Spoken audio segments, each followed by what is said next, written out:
That is the sound of a tuna auction at the world's biggest fish market, Toyosu Market in the Bay of Tokyo.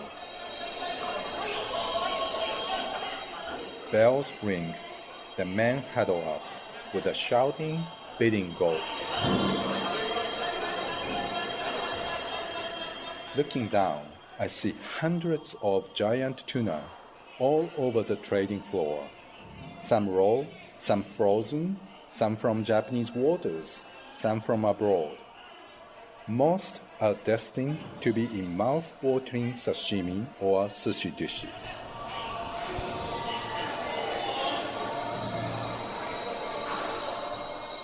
At a glance, the market seems just as vivid as ever, but something has changed, and almost everyone is feeling the pain.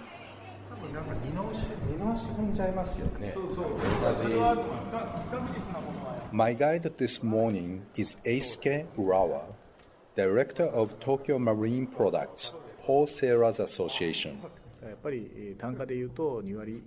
Unit prices have shot up by more than 20%.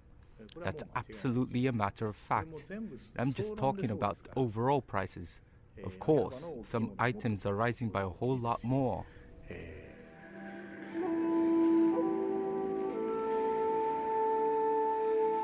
Inflation has been dormant in Japan since the mid-1990s, despite policymakers taking extraordinary steps to get prices rising again.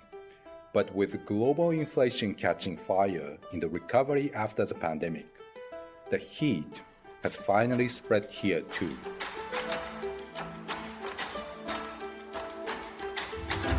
The auction prices will keep going up and up.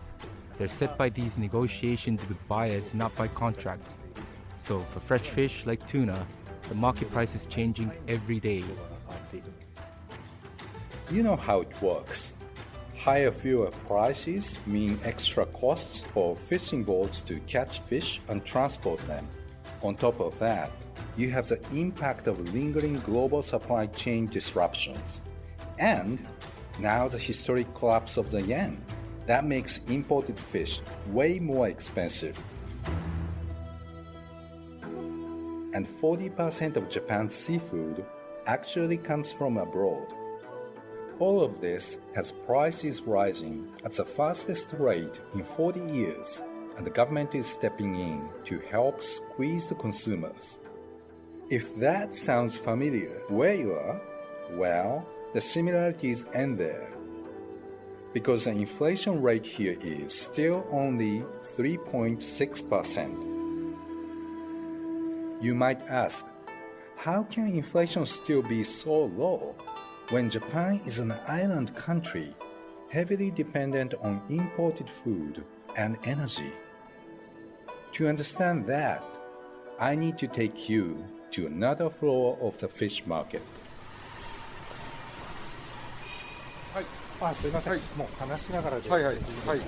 Yoshinobu Yoshihashi is one of several hundreds of small wholesalers who buy seafood from the larger wholesalers and process it to sell to retailers. It's not just fish that's getting pricier. Surging oil prices mean the cost of the plastic wrap to stop fish going dry and form ice boxes to keep fish cold are all going up too, but these costs are not being passed on to customers, or not yet anyway. Well, we can't. As you know, prices on restaurant menus are pretty much fixed, everywhere. We can't just dump all our extra costs on our end customers. We have to swallow the pain to a certain degree. The yen is making things even more complicated for Yoshihashi. By October this year, Japan's currency had shed more than 20% against the dollar, as Japan stuck with ultra-low interest rates, while the US hiked rates to tackle inflation. That's raised the price of Yoshihashi's imports, the sea urchins from the US and Mexico, for example. But it also means he makes a higher profit on the sushi ingredients he exports to other markets in Asia. Overall, his business managed to just stay above water. But his restaurants in Japan are losing money, and he had to tap into company savings to keep paying his employees. So why doesn't he just keep raising prices for his customers?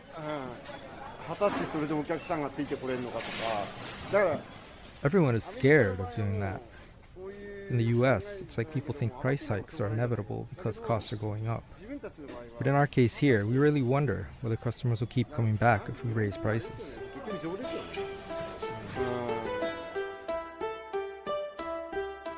Yoshihashi isn't alone. Many Japanese companies are very reluctant to pass on costs because of this fear of losing customers not used to inflation. Two numbers demonstrate how much they absorb. 9.1% is the pace of rising material costs for companies. 3.6% is the pace of inflation consumers see. That gap means squeezed profits. And with less profit, companies keep wages flat. And if their wages aren't going up, people are even less willing to accept higher prices. Japan has been stuck in this vicious cycle for more than 2 decades. As Bank of Japan Governor Haruhiko Kuroda reminded us after a recent meeting.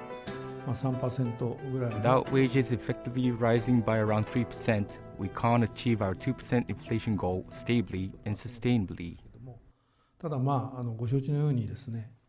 By sticking with rock-bottom interest rates, while most of the world is tightening, the Bank of Japan hopes finally to break the cycle and force wages up, even if it means the yen falling and the finance ministry spending billions of dollars propping it up, as they did this fall for the first time in 24 years.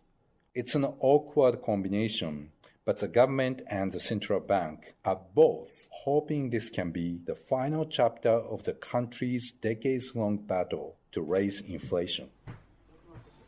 But are Japanese consumers ready for a world where prices go up year after year? I went to Yoshihashi's sushi restaurant in Chiba, east of Tokyo, to test the mood. Staff at the sushi restaurant Yoshitsune are getting ready for lunchtime. Restaurant manager Risako Nishida comes back from the Toyosu market with boxes packed with fish. Gone for now are the days of buying raw tuna.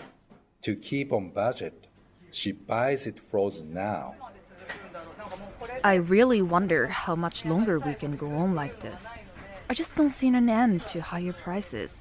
We pushed up some prices on our menu a bit, but we've already been hit by another rise in costs. That was the first price hike at the restaurant in nearly 6 years. Nishida kept many other items unchanged out of fear of losing customers.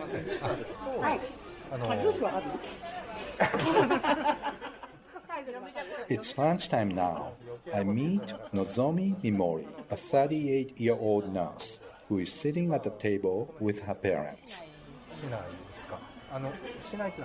They've just given up on a trip to Hawaii after calculating how much it would cost more because of a cheap yen. They tell me they shop for household essentials at the lowest prices, and they only buy clothes when it's on sale. Right. I think price hikes are inevitable, but the problem is wages. They aren't rising. As they finish their meal, I asked them about the lunch price. The price of the lunch special has been unchanged for years. 8 pieces of sushi, including fresh tuna and the steamed egg. It costs 900 yen or $6.5 US. I know.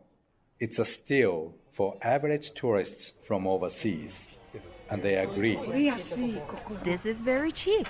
Yes, this is cheap. I asked them If they think the price should be higher, the discount for customers means less profit for the restaurant.